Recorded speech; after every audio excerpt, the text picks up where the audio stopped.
Let's start plant physiology with chapter number 11 transport in plant. आज तक NEET ने शुरुआत के 3 पेजों से कभी कोई सवाल नहीं पूछा।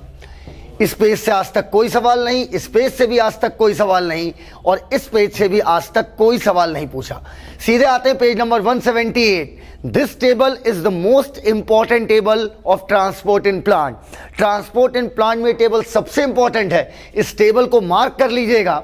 2000, 2013, 2019 3 बार क्वेश्चन आए हैं मात्र इस टेबल से।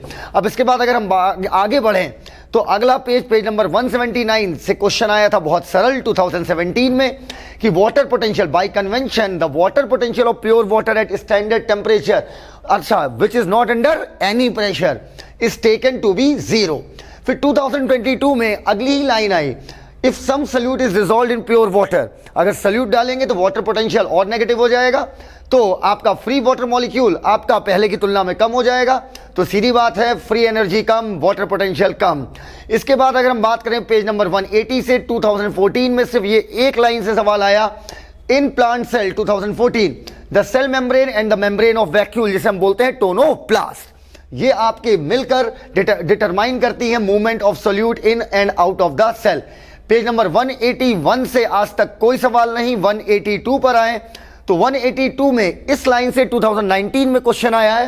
अंडरलाइन कीजिएगा बेटा, हाईलाइट करिएगा। When the cell are placed in hypotonic solution, hypotonic solution में रखते हैं सेल को, तो वाटर डिफ्यूज करेगा इनटू द सेल, जिसकी वजह से सेल के अंदर टर्गर प्रेशर बढ़ जाएगा।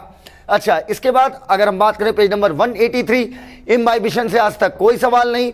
183 से सिर्फ आज तक एक सवाल आया है, वो भी अप्लाइड सवाल था कि डिफ्यूजन आपका अलग अलग सब्सटेंसेस का डिफ्यूजन आपका इंडिपेंडेंटली अर्थात सिर्फ अपने कंसंट्रेशन पर डिपेंड करेगा, अर्थात O2 पर डिपेंड करेगी, CO2 पर डिपेंड करेगी, इनके कंसंट्रेशन ग्रेडियंट पर डिपेंड करेगा। O2 का CO2 से मतलब नहीं, CO2 का O2 से मतलब नहीं। तो डिफ्यूजन अलग अलग सब्सटेंस का इंडिपेंडेंटली होता है, उनके खुद के कंसंट्रेशन ग्रेडियंट पर डिपेंड करता है। सवाल आया था 2016 में। इसके बाद बात करते हैं पेज नंबर 184 पर 2019 में क्वेश्चन आया कि जाइलम के थ्रू क्या ट्रांसपोर्ट होता है। Xylem is associated with translocation of water, mineral salt, some organic nitrogen and hormone. सीधी लाइन आई थी। इसके बाद इस पेज से ये सवाल आया था आपका 2022 में, the apoplastic movement of water occur exclusively through the intercellular space and the wall of the cell. Movement through the apoplast does not involve crossing the cell membrane. और इसके बाद अगली लाइन 2022 में इस साल आई कि apoplast does not provide any barrier to water movement. इसके बाद इस पेज से यह सवाल आया था 2022 में स्टेटमेंट में, सिम्प्लास्टिक मूवमेंट में भी एडेड बाय, मदद करती है साइटोप्लाज्मिक स्ट्रीमिंग। इसके बाद इस पेज से आज तक कोई सवाल नहीं। अब अगले पेज पर बढ़ते हैं, पेज नंबर 186। 2019 में से क्वेश्चन आया, Pinus seed can not germinate and establish without the presence of mycorrhiza.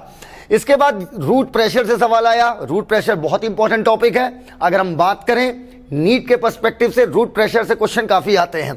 2011, 2015 में ये शुरू की 4 लाइनें पूछी गई कि वेरियस आयन आपके actively, mostly ion actively transport होते हैं into the vascular tissue, mostly बोला है। वाटर पीछे पीछे, मिनरल आगे आगे, पानी पीछे पीछे और इंक्रीज करेगा pressure inside the xylem.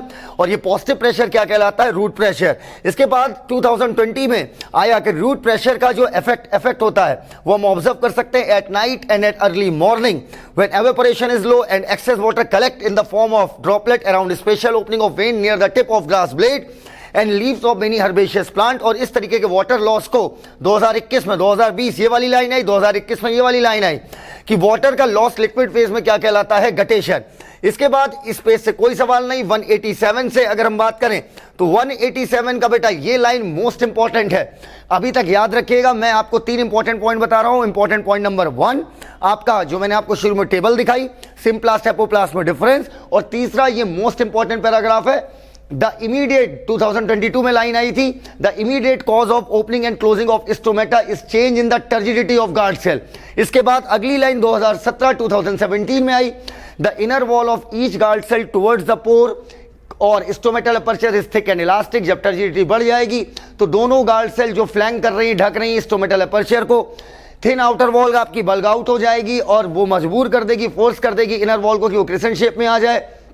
Opening में मदद करते हैं आपके माइक्रोफाइब्रिल का ओरिएंटेशन जो कि लॉन्गिट्यूडनल होता है।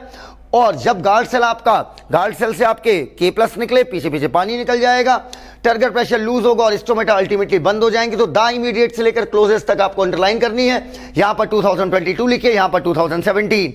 इसके बाद अगर हम पेज नंबर 188 की बात करें, 188 में ये पार्ट सबसे इंपॉर्टेंट है कि 2008-2021 में सीधे सीधे कोइजन को लेकर ये लाइनें छापी थी, डायरेक्ट लाइन छाप दिया था।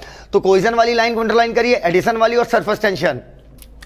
2015 में हाई टेंसाइल स्ट्रेंथ की वजह से आपका ये आपका पानी की प्रॉपर्टी होती है कि वो पुलिंग फोर्स को क्या करता है, रेजिस्ट करता है। क्लास में डिटेल में पूरा डेमो करके दिखाया था आपको। इसके बाद पेज नंबर 189 में ट्रांसपिरेशन क्या करता है, क्रिएट करता है ट्रांसपिरेटरी पुल। 2015 में क्वेश्चन आया, 2016 में डायरेक्ट ये लाइन उठी कि 2016 में C4 plant are twice as efficient. अगर हम कंपेयर करें C3 से, अंडरलाइन करते जाओ बेटा साथ में, और फिक्सिंग कार्बन डाइऑक्साइड, और C3 प्लांट मात्र आधा पानी का इस्तेमाल करता है। C4 वाला C3 की तुलना में मात्र आधा, मतलब अगर 1 लीटर करता है C3, अरे हम तो पढ़ाने लगे, वापस आओ। ओवरऑल ये लाइन अंडरलाइन करिए, ठीक है, आगे बढ़िए।